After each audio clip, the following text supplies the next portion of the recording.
Salam, j'espère que vous bien ici.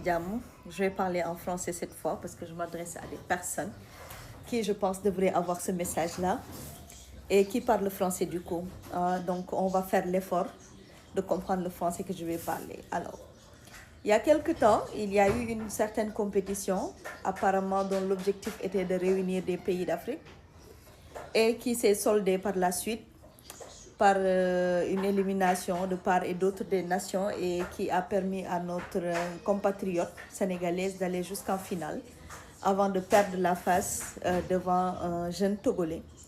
Et depuis, on a vu qu'il y a une vague de, disons, de d'haine qui se déverse sur les réseaux à cause de personnes malveillantes qui essayent de salir un peu l'image du Sénégal à travers des allégations qui, pour la plupart, sont fausses parce qu'on sait tous qu'on est sur TikTok et que sur TikTok, il y a ce qu'on appelle les faux comptes.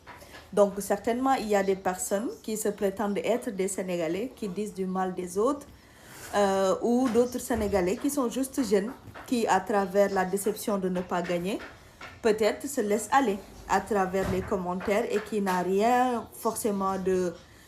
qui vise tout un pays, mais plutôt les personnes qui étaient concernées par le concours. J'ai vu par contre des choses que j'aime pas. J'ai vu des personnes, soi-disant influentes des réseaux, qui sont d'autres pays d'Afrique et qui se sont permis quand même de parler au nom de tout le monde. Je veux dire, qui ont insulté les Sénégalais, qui disent du n'importe quoi des Sénégalais de manière générale. Alors, moi, je pense qu'il y a des choses qu'on devrait éviter entre pays africains. Vous savez pourquoi?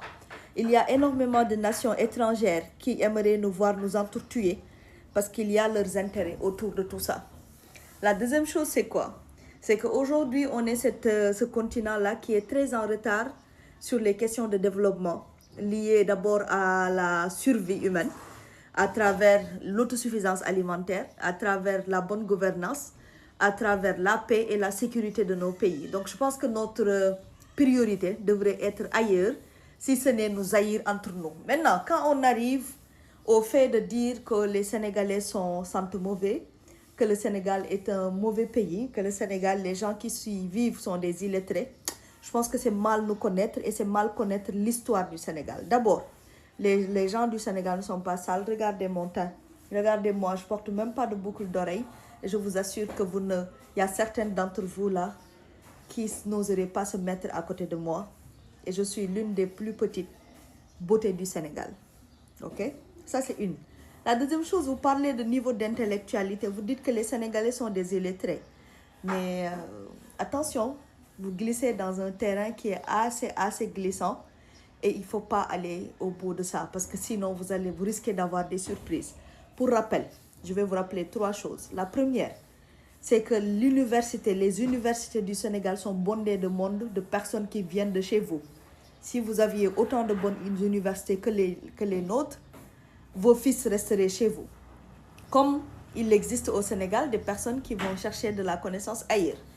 Donc attention, ce n'est pas un argument à brandir, parce qu'avant de se moquer de quelqu'un par rapport à son intelligence, c'est de s'assurer de ne pas avoir des personnes qui viennent de notre pays, qui sont dans ce pays. Parce que, encore une fois, beaucoup de vos dirigeants qui sont aujourd'hui dans vos gouvernements et certains de vos hôpitaux et dans les plus grandes instances, je dis bien d'intellectualité et de professionnalisme, la plupart d'entre eux se sont fait former ici, au niveau de l'université Cheikh Anta Diop ou de Gaston Berger. Ça, c'est la première chose. La deuxième chose, pour ceux et celles qui ne le savent pas, pour rappel, et je parle en connaissance de cause, beaucoup de vos stratégies de développement que vos gouvernements sont en train d'appliquer chez vous viennent de l'intellectuel des Sénégalais. Parce que tous les forums qui se passent au Sénégal ou ailleurs, il y a toujours des Sénégalais et ce n'est pas pour rien qu'on les convie. On les convie pour réfléchir pour vous, pour qu'on puisse faire des choses à votre niveau. Et ça, je parle aussi en connaissance de cause parce que ce soit le Burkina ou les autres pays, d'ailleurs, ils disent souvent, les Sénégalais réfléchissent, nous, on agit. C'est une triste réalité. Nous, on pense et vous, vous agissez parce que sans notre savoir, vous ne pouvez absolument pas faire grand-chose. Donc, attention. Et la troisième chose, c'est quoi? C'est que la beauté dont vous parlez, le fait d'être une personne soignée, je suis désolée, mais on ne le trouve qu'au Sénégal. Regardez-moi, je viens de me réveiller. J'ai même pas de boucle d'oreille encore une fois. Et quand on m'appellera ici à venir sortir avec vous, je le ferai avec aisance. Coach Amon Chic, les gens vous aiment au Sénégal. Je vois que beaucoup de personnes vous suivent au Sénégal. Donc la prochaine fois que vous parlez et que vous parlez à une personne qui vous a attaqué, attaquez cette personne directement. N'attaquez pas toute une nation.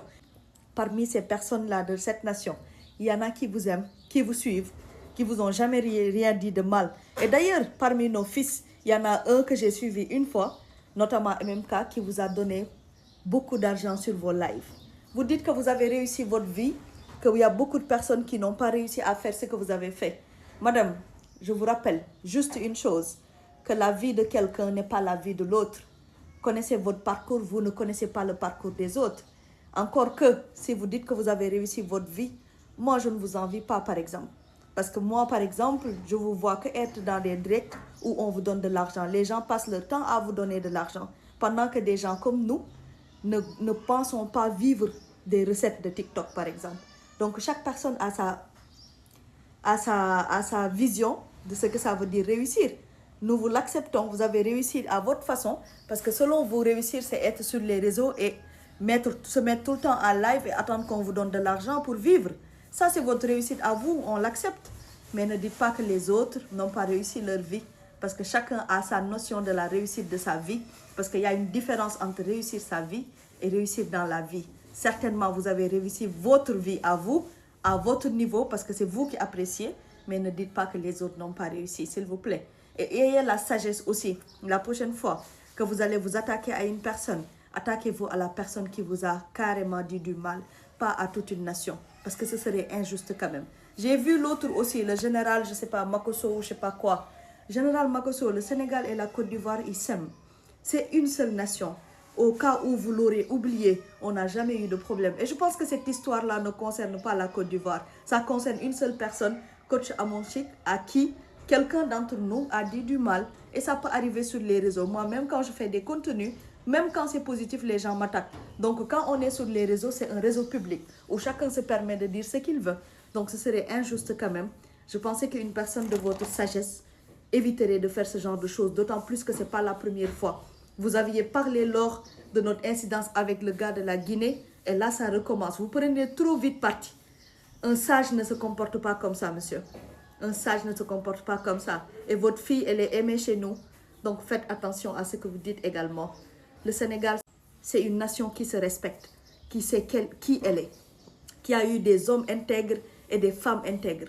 Notamment lorsqu'on parle de Fatou Diom, c'est une référence dans le monde. Lorsqu'on parle également de Senghor ou qu'on parle de nos anciens présidents, sauf le dernier, ce sont des références dans le monde. Lorsqu'on parle de notre premier ministre Ousmane Sonko et de Bassirou Diomaye Diakhar Faye, ils ont écrit l'histoire à leur façon. Aujourd'hui, beaucoup de personnes nous respectent à travers notre jeunesse, parce que la jeunesse s'est battue et la jeunesse a pris conscience des priorités de la vie commune, sociale, et qui concerne tout le monde, et tout le monde se bat pour que ce pays se relève du gouffre dans lequel il était, avec cette jeunesse-là qui est à la tête du gouvernement. On a nos choses, on est des patriotes avec un grand P, parce qu'on aime notre pays, et en général, le Sénégal n'attaque pas les autres, parce que le Sénégal est un pays de paix. Pour rappel, nous sommes le pays le plus stable en Afrique, en plus de l'Ouest, guys. Donc, ça voudrait dire quoi? Nous sommes un peuple de paix. S'il y a des personnes qui ont dit du mal de vous, de manière directe ou indirecte, autant pour moi, on va s'excuser par humilité. Mais attention, on n'acceptera pas que vous nous marchiez dessus. Parce qu'encore une fois, nous avons des valeurs qui sont le respect, la dignité, l'intégrité, l'intellectualité et l'acceptation de l'autre. Parce que c'est comme ça qu'on nous a éduqués. Encore une fois, il faut être sage. Il ne faut jamais s'attaquer à un peuple parce que ce serait injuste. Et il ne faut jamais sous-estimer un peuple. Nous sommes l'Afrique, nous sommes le Sénégal, nous sommes la beauté, nous sommes la paix, nous sommes le teranga. Et nous aimons tout le monde par la grâce de Dieu. Donc attention, on reste un pays fier et on est un pays qui vient en paix. C'était moi, Authentic Voice pour le Sénégal. Ñu gën a booloo te ñu bàyyi coow li nekk leen ci jàmm.